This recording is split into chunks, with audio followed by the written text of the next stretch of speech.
16 సంవత్సరాలు మాత్రమే ఆయుష్ ఉన్న బాలుడు. కానీ అతని భక్తి మరణాన్నే ఆపేసింది.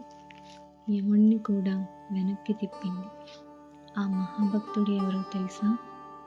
పూర్వకాలంలో రుకండ మహర్షి అనే ఋషి ఉండేవారు. ఆయన భార్య పేరు మారుద్వతి. వాళ్ళు చాలా ధార్మికులు, కానీ వారికి సంతానం లేదు. దాంతో వారు పరమశివుణ్ణి ప్రార్థించారు. ఏళ్ల తరబడి తపస్సు చేశారు. వారి భక్తికి పరవశించిన శివుడు ప్రత్యక్షమయ్యారు.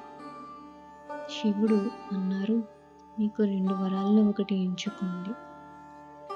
మూఢుడు కానీ దీర్ఘాయుష్యం ఉన్న కుమారుడు, లేదా మహాజ్ఞాని కానీ 16 సంవత్సరాలు ఆయుష్ మాత్రమే ఉన్న కుమారుడు.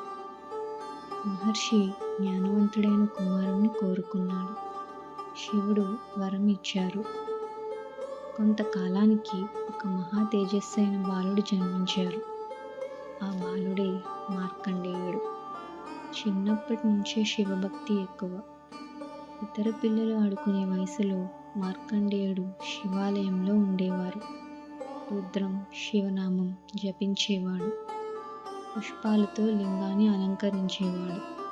అతను పెరుగుతున్న కొద్దీ తల్లిదండ్రుల ముఖంలో దుఃఖం పెరిగింది.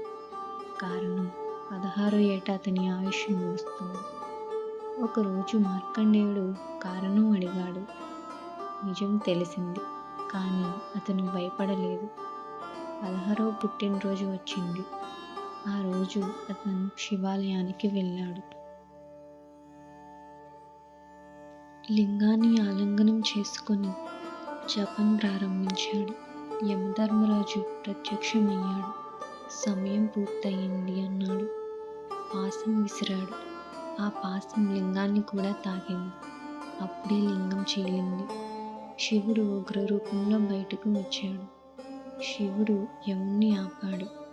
నా భక్తుణ్ణి తాకకు అన్నాడు. మార్కండేయుడికి చిరంజీవి వరం ఇచ్చారు. అతను అమరుడయ్యాడు. శివభక్తుల్లో గొప్పవాడయ్యాడు. నిజమైన భక్తి ఉంటే విధి కూడా మారుతుంది.